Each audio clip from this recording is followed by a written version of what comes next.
계속해서 시장 점검해 보도록 하겠습니다. 오늘은 박석현 우리은행 투자상품전략부 부부장 스튜디오에 모셨습니다. 어서 오세요. 예, 안녕하십니까. 네. 이 미국의 부채 한동 협상, 두 번째 협상 별로 이 성과 없이 끝난 모습입니다. 결국에 이렇게 되면서 다음 달 초 이제 사상 초유의 이제 디폴트 우려감도 다시 커진 모습인데 현 상황 어떻게 바라보십니까? 어떤 실무진 쪽이죠. 그러니까 백악관이나 공화당 쪽에 이제 실무진 쪽에서 어느 정도 좀 진전이 있지 않았을까라는 기대가 좀 있었지만 지금은 조기 타결 가능성은 상당히 이제 낮아졌다라고 볼 수 있을 것 같고요.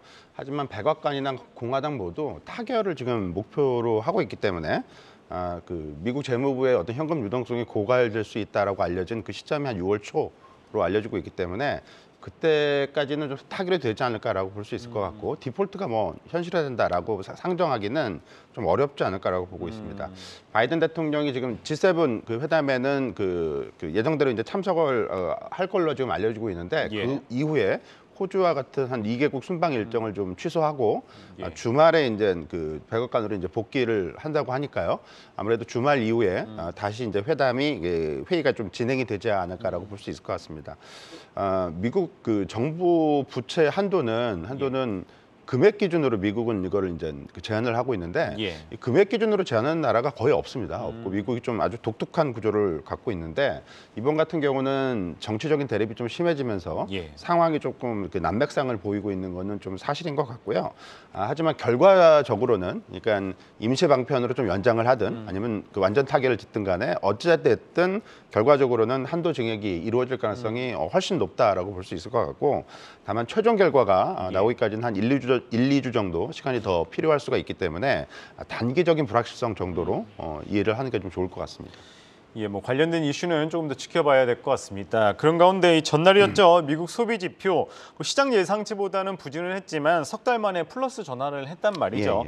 어떻게 평가하시는지 또 최근에 이 홈디포 실망스러운 이제 성적 내놓으면서 이제 이번 주 발표될 이 타깃이나 월마트 등의 이제 실적 발표도 어떻게 될지 궁금한데 지금 상황 어떻게 보면 좋을까요? 미국 그 리테일 세일즈죠. 그러니까 소매 판매가 전월 대비 0.4% 증가를 했는데 시장 예상치가 0.7 정도였으니까 예상을 좀 하회했고요. 그리고 좀 증가했다 하더라도 지금 2개월 연속 그 하락 감소한 이후에 증가를 한 거라서 이게 지금 어떤 큰 의미를 갖지는 않는다라고 볼 수 있을 것 같고 전년 동월 대비 기준으로는 이게 지금 플러스 1.6%에 해당을 하게 되는데 이 숫자는 그 팬데믹 기간 동안에 그 소매 판매 증가율이 마이너스를 기록한 이후에 곧 이제 플러스로 돌아섰었는데요. 그 이후에 지금 거의 한 3년 만에 가장 낮은 증가율에 해당을 하게 되고 추가적으로 이게 마이너스로 다시 떨어질 가능성도 충분히 있다라고 볼 수 있을 것 같습니다. 미국 소매 판매 리테일 세일즈는 전체 미국 소비 경기의 한 40에서 50% 정도를 설명을 하고 있는데 상품 판매가 좀 중심이고요. 따라서 일단 소매 판매가 좀 부진했다고 해서 전체 미국 소비 경기가 부진하다라고 보기는 좀 이른 감이 분명히 좀 있습니다. 실제로 서비스 소비 같은 경우는 소매 판매만큼 크게 둔화되고 있지는 않기 때문에 그렇다라고 볼 수 있을 것 같고요. 다만 그 서비스 부분, 서비스 소비를 조금 감안한다 하더라도 미국 소비 경기가 둔화 과정에 있다라는 거는 거의 팩트에 가깝다라고 볼 수 있을 것 같고 따라서 일단 소비 경기가 미국 전체 그 경기에서 한 70% 정도를 차지를 하기 때문에 미국 경기가 점차 이제 둔화되는 과정 속에 있다라는 부분은 좀 피하지 못하는 사실이다라고 볼 수 있을 것 같습니다. 향후 미국의 이제 경기 침체 여부는 뭐 연준의 통화 정책이나 아니면은 뭐 은행 문제, 그다음에 상업용 부동산 문제 이런 것들로 좀 갈릴 것이 분명한데 침체까지 보는 거는 좀 성급할 수가 있겠지만 방금 말씀드린 대로 둔화 과정에 있다. 이 부분은 조금 불가피한 부분이 되지 않을까라고 볼 수 있을 것 같습니다.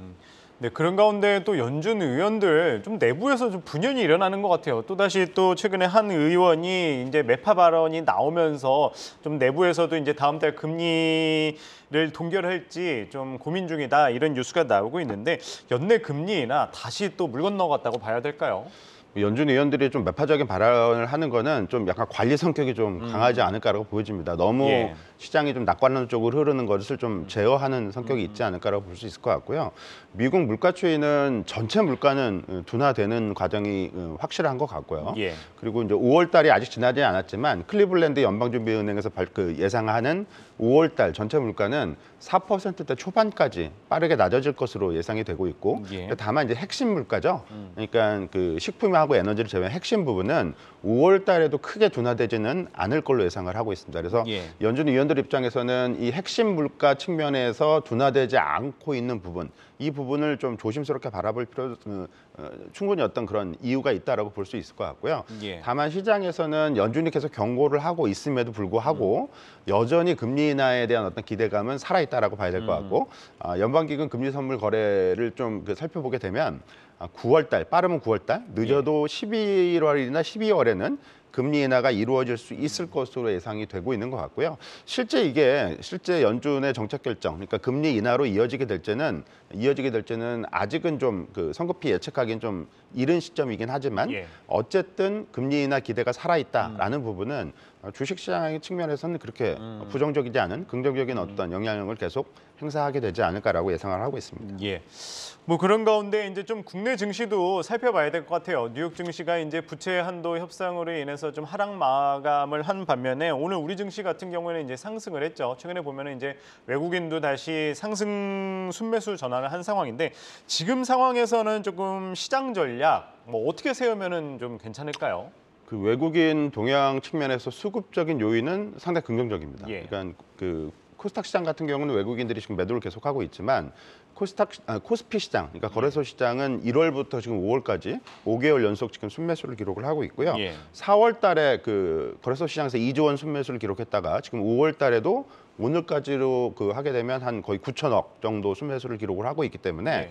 외국인 수급은 여전히 살아있다라고 봐야 될 것 같고요. 업종별로 특히 반도체하고 자동차에 집중이 되고 있는 점, 이런 네. 부분들이 수급적인 측면에서는 코스피한테 좀 긍정적으로 작용할 것으로 예상을 할 수 있을 것 같고, 예. 특히 이제 코스닥 같은 경우도 오늘이 좀 주목이 되는데 그렇더라고요. 2천억 예. 이상 순매수를 기록을 했고요. 2달 만에 일간 기준으로는 가장 큰 폭의 순매수를 기록을 했기 때문에 코스닥 시장이 많이 조정을 받은 게 아무래도 최근 3개월간 3조 원을 매도했기 때문인데 예. 코스닥 시장에서의 외국인 수급이 돌아섰는지 이 부분을 이번 주를 걸쳐서 조금 확인하는 과정이 좀 중요하지 않을까라고 볼 수 있을 것 같습니다. 예, 결국엔 이 외국인 순매수로 전환한 만큼 이 관련해서 좀 지켜볼 필요가 있을 것 같습니다. 오늘은 박석현 우리은행 투자상품전략부 부부장 말씀 들어봤습니다. 고맙습니다. 예, 감사합니다.